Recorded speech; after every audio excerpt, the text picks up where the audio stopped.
This is one of the last two surviving B-29 Superfortresses. This is a pretty cool plane. This one's name is Doc. The other one that is still in service, its name is Fifi.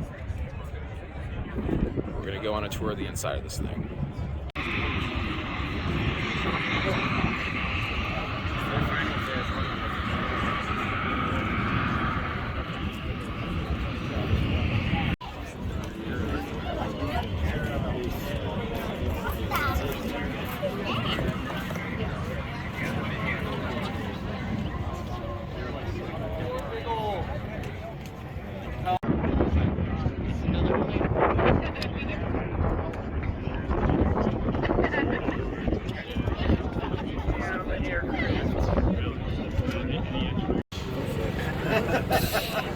Tips are welcome, I'm here till 11. Now this is one for you kids. Okay, it's another joke. Okay, you can right through the trees, look at the woods. Of course they do, where else do number 2 pencils come from? Okay, ready for the exit.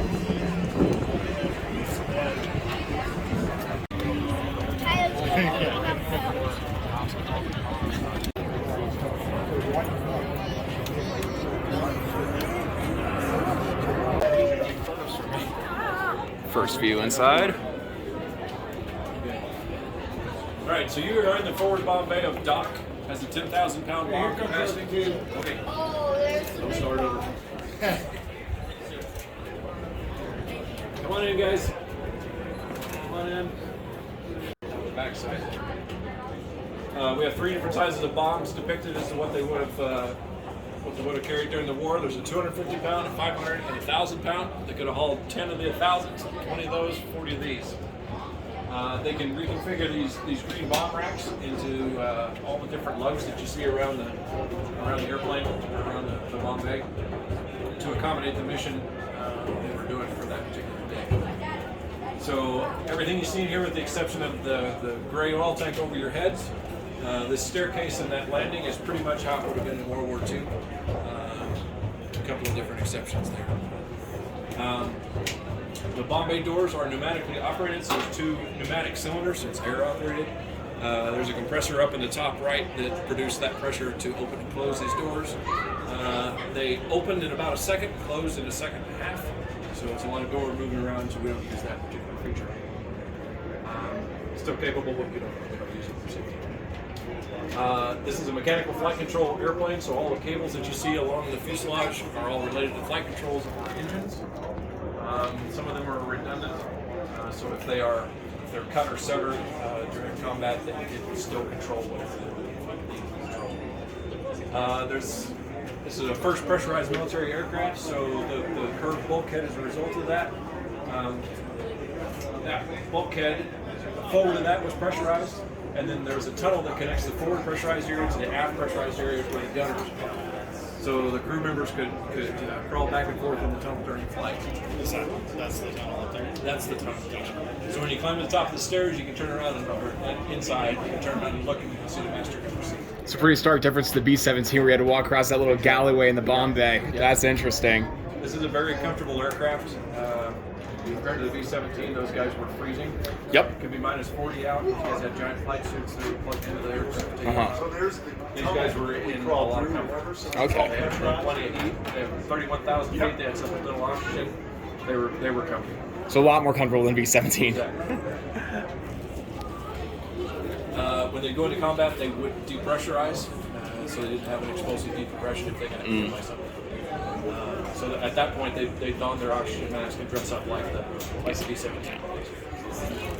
B-17, you got to tiptoe between the bomb racks to get to the back of this. You can just roll back. Very cool.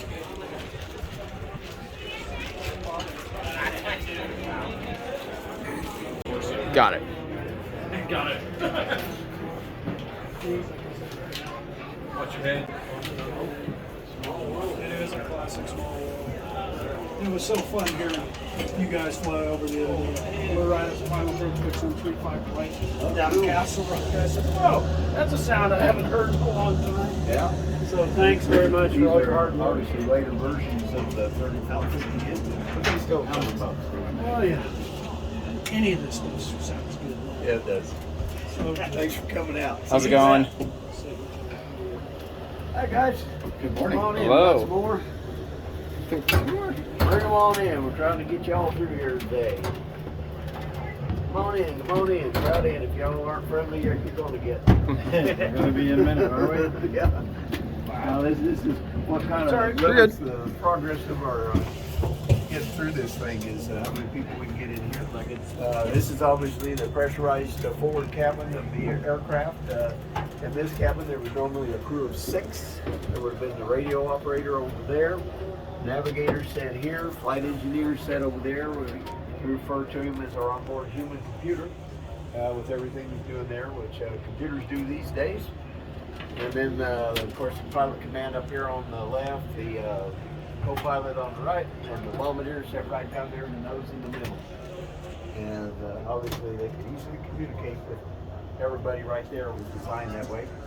And Norton bomb sight in the middle down there, that was a targeting device for the front guns on that device that's sitting up there to the upper right, and the bomb sight of the combat aircraft. I suppose you could actually operate the lower gun in the back too if there was something down low enough that you weren't obviously shooting into the front turret. 6 different positions around here that you could operate those guns. It was an early computerized system. I think it worked relatively well for the technology that they had at the time. Right. The gun turrets would have had magazines that would have come down about here on that one in the top, and then about like here in the bottom, and about that much space in the middle. They're that big. It's probably pretty hard to walk around in here with those in here. Yeah, it was. And the back was even worse. You had been a pretty small person to get back there to that tail gun position. Get by the gun magazines and all. It was just a little space going by on it. It's not a place for somebody with claustrophobia. Do they have height restraints with this, like they did on the B-17, where on like some of the places you had to be like 5'4" or something like that, or you couldn't even go in it? That's what I would guess. Yeah, obviously you had to be able to move around in here, and I suppose you guys just knew they was going to be hit the head all the time if they sat tall, okay, but we kept putting in the tail gun position. So was there ever a turret here? Did they take them all out? This one never happened. This one never had any of them. Came Okay. off the line with them not on it because they took this plane and 7 others that became Snow White 7-door squadron to be fixed with equipment to communicate with ground radar. Okay. Nice. Special purpose aircraft. Yeah. So if you guys don't mind, kind of progress Perfect. on down the Well, thank you line. very much. Turn and face it as you go down. And certainly look at the flight engineer's equipment there as you go by. For some reason, pretty much everything's in 4s there. I don't know why. So we have something to do with 4 engines. 12 ports. Oh, there's the flight engineer section. A little tricky to get out of this thing.